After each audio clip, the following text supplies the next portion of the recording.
Takže dámy a pánové, já vás tu dneska vítám v našem podcastu. Máme tu speciálního hosta, mého bratrance přes koleno. Tak můžeš nám něco říct o svém životě? Ano, jistě. Mohl bych vám vyprávět spoustu příběhů, co se mi stalo, ale můžu vám vyprávět ten nejzajímavější, se toho slyšet? Jestli nám ho řekneš, budeme velmi rádi. Tak dobrá, onehdá jsem se vypravil do Minecraftu, tam jsem se spounul jako obvykle. Zapadalo slunce, všichni hráči zase panikařili. Já a moje tlupa jsme přepadávali vesnice, jenomže v jedné vesnici se stalo něco neobvyklého. No povídej, už teď to napínavě. No, Steve a Alex udělali takový rituál, tady tam lávu, torčky a oheň, v tu chvíli jsme věděli, že je něco špatně.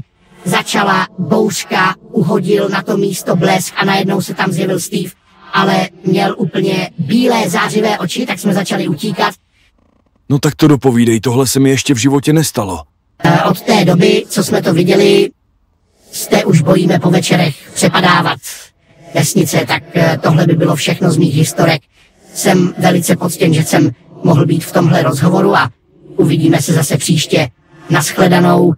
Já jsem velmi rád, že jsi tu byl, tak dámy a pánové, tohle už by bylo pro dnešek všechno, můžete se na nás naladit i příště a zatím nashledanou.